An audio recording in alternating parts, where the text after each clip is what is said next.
노후를 준비하려면 10억은 있어야지라는 말을 들어봤을 겁니다. 그런데 틀렸어요. 그렇지 않습니다. 젊은 세대가 노후를 준비하려면 10억이 아니에요. 아마 100억이 있어야 될 겁니다. 왜 이런 말을 하느냐?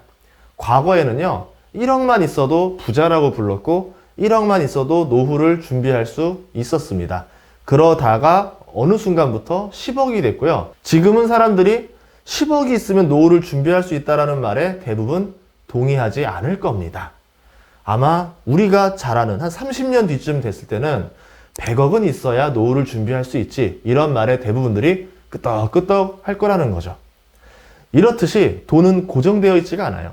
돈은 가치에 대한 교환 수단일 뿐이라는 겁니다.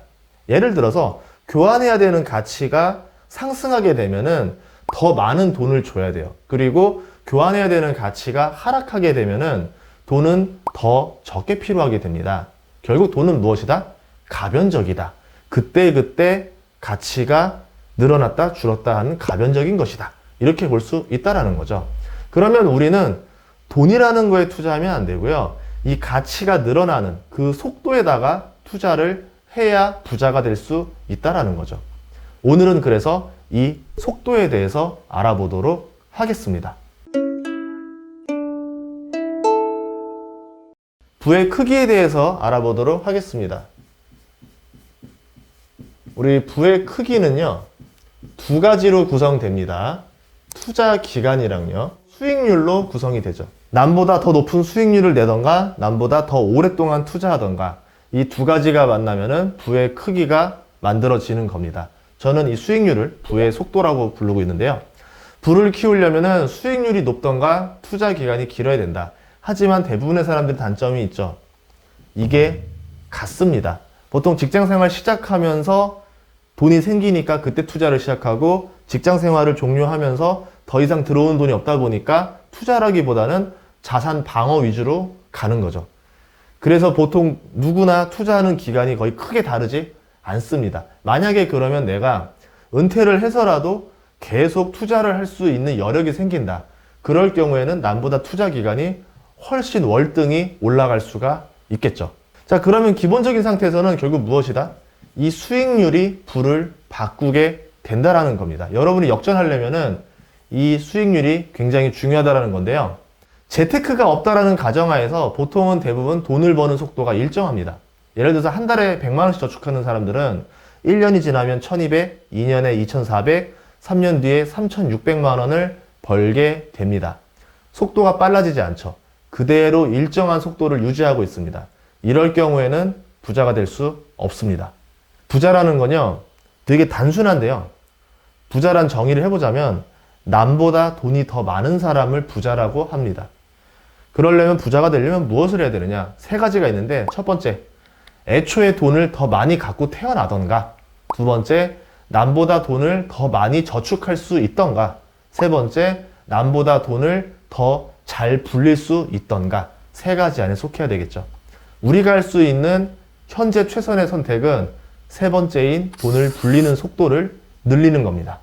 그런데 이 속도라는 건요, 두 가지 종류가 있죠. 속도라고 말하면 우리는 보통 일정한 거를 말합니다. 일정한 속도를 말하고 있고, 속도가 점점 증가하는 형태를 우리가 뭐라 부르냐면은 가속도라고 말합니다. 속도가 점점 빨라지는 사람을, 그쵸? 점점이라 표시를 할게요. 점점. 그러면 우리는 속도에다 투자하면 안 되고 여기 가속도에다가 투자를 해야 된다라는 거죠. 한번 생각을 해볼까요? 자, 1년 차예요. 1년 차에는 한 달에 100만 원씩 저축을 하고요. 이제 2년 차가 됩니다. 2년 차가 되면은 한 달에 120만 원씩, 3년 차가 되면은 한 달에 144만 원씩, 이런 식으로 저축을 해 나가게 됩니다. 그러면 어떻게 되느냐? 연 20%씩 내가 저축하는 돈을 밀어 넣는 속도가 점점 빨라지고 있는 거죠. 연 20%씩의 가속도를 띄고 있는 겁니다. 그런데 이게 말이 쉽지 쉬운 게 아니에요. 왜 그러냐면 1년 차보다 2년 차로 넘어갔을 때 우리가 20만 원을 더 저축해야 되고요. 2년 차, 3년 차 갔을 때 저축하는 금액이 24만 원이 되고요. 3년 차가 됐을 때는 28만 8천 원이 되고요. 여기서 다시 4년 차가 됐을 때는 34만 5천 원. 그 다음으로 넘어가면은 41만 5천 원. 돈을 조금씩 늘려나가는 게 아니죠. 나중에는 내가 어떻게 한 달에 40만 원 이상을 더 저축할 수 있습니까? 이렇게 말하는 거죠. 이 속도를 맞출 수가 없어요. 결국 절약을 하던가 저축만 해서는 이 속도가 나올 수가 없다. 결국 어느 순간점 되면은 한계점이 분명히 존재하게 된다라는 거죠. 그런데 문제는 내가 저축하는 속도, 가속도는 정해져 있는데 자산은 한계점이 없어요. 계속 올라갑니다. 부동산, 주식 가격은 이 가속도를 유지하면서 계속 증가하고 있다는 거죠. 그래서 우리가 저축만으로 집을 살 수 없다. 이렇게 표현을 합니다. 그러면 내가 부동산의 상승 속도보다 돈을 더 빠르게 모아야지만 집을 살 수 있다라는 얘기인데요. 어떻게 더 빠르게 모을 것이냐? 두 가지가 있어요. 첫째, 첫 번째는 소득이에요. 소득을 더 빠르게 늘린다. 그런데 재능이라던가 뭐 사업이 잘 되지 않는 한 이 방법을 택하기는 굉장히 어렵겠죠. 내 연봉이 가속도를 붙으면서 올라간다?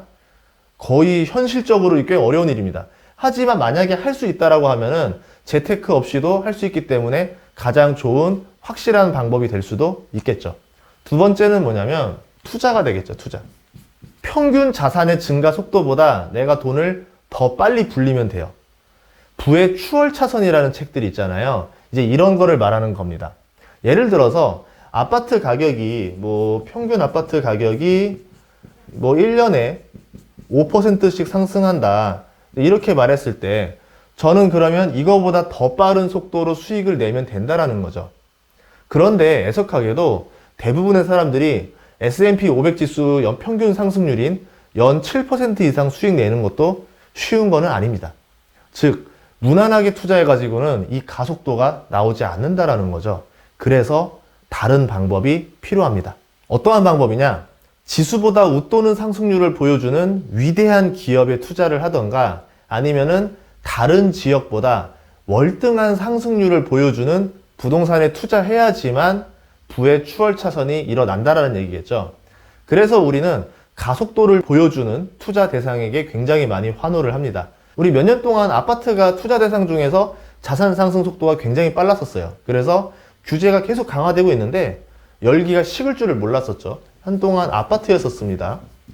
그러다가 이제 코로나19 이후로 작년부터 어디로 넘어갔느냐? 주식으로 넘어갔죠. 주식 투자 수익률이 평균 자산 증가 속도보다 월등히 빨랐었어요. 그래서 대부분의 사람들이 주식 투자에 열광했습니다.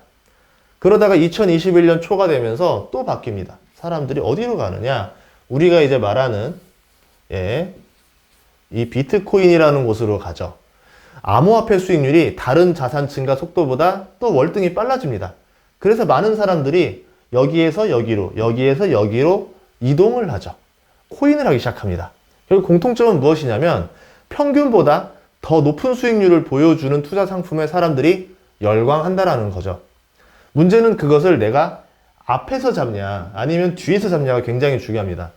여기서 잡은 사람이랑 여기서 잡은 사람이 다르고요. 여기에서 잡은 사람이랑 여기에서 잡은 사람의 수익률이 완전히 다르게 벌어집니다. 근데 보통 대부분은 이 뒤에서 잡죠. 끝물이라 그래요. 끝물에서 잡아요. 그래서 자산의 상승이 일어나기보다는 보통 자산의 손실을 내는 경우가 많이 있습니다. 다른 방법은 레버리지라는 게 있어요.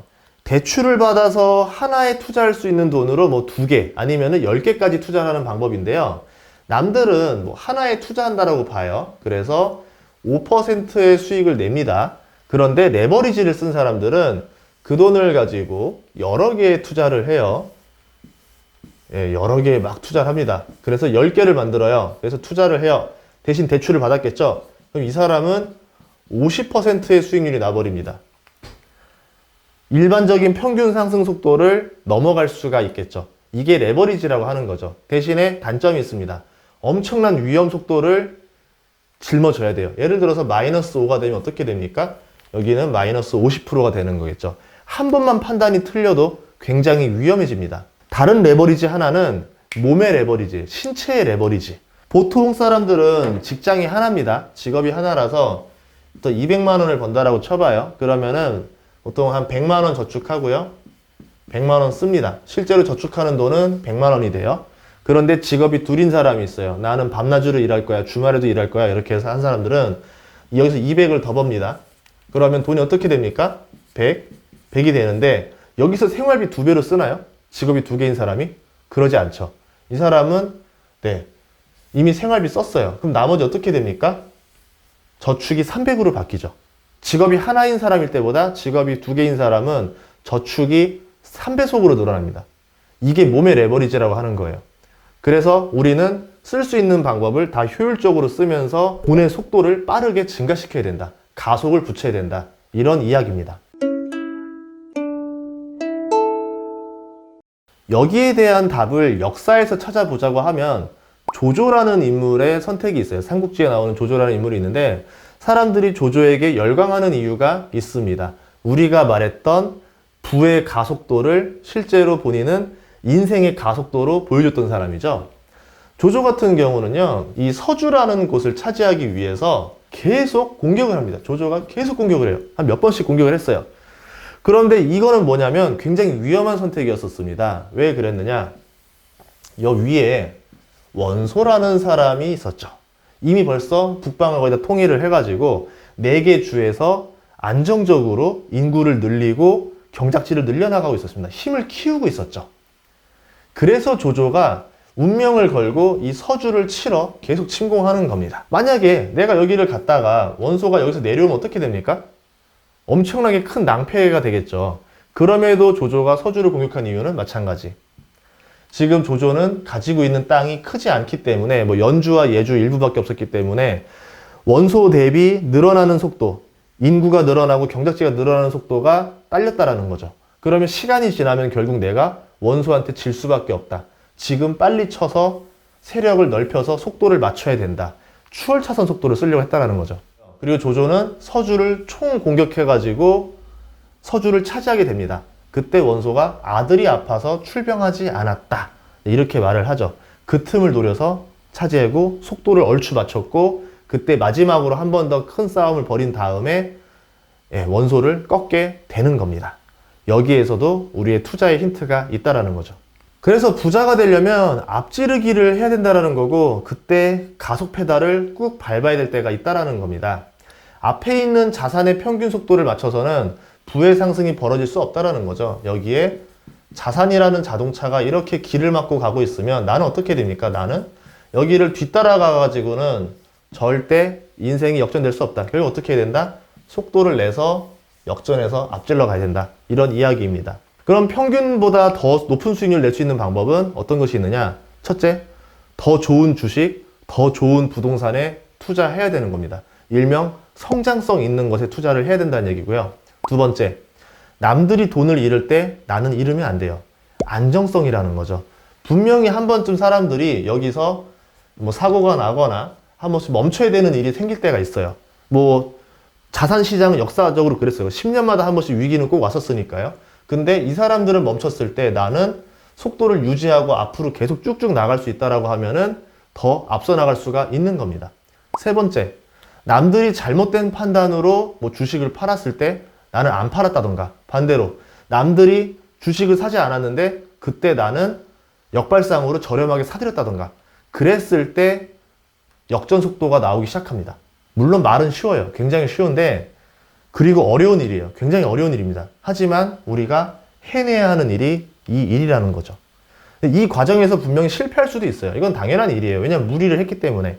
하지만 원금을 잃지 않는 안전마진이라는 걸 장착하고 도전을 한다라고 하면 몇 번 실패를 해도 치명적인 타격을 받지 않아요. 그래서 계속 도전을 할 수 있고 그러다 보면은 성공을 할 수 있다라는 거죠. 대표적인 인물이 여기 있습니다. 워렌 버핏이라는 인물이 있죠. 배당이라던가 뭐 안전한 투자 방법을 했기 때문에 본인은 3가지의 리스크를 다 걸었지만 결국은 원금을 잃지 않고 부의 속도를 빠르게 증가시킬 수 있었다라는 거죠. 올인을 즐겼던 그 작은 거인 조조는요, 훌륭한 판단 덕분에 큰 거인 원소를 이겼습니다. 그런데 역설적이게도 적벽대전에서 올인을 하다가 실패를 했죠. 그래서 살아생전에 천하통일을 하지는 못했습니다. 이 교훈을 여러분 생각하면서 안전마진을 생각하고 레버리지를 걸거나 가속도를 붙인다면은 안전한 부자가 되지 않을까 그렇게 생각을 해봅니다. 다음 시간에도 더 좋은 정보로 찾아뵙도록 하겠습니다. 시청해 주셔서 감사합니다.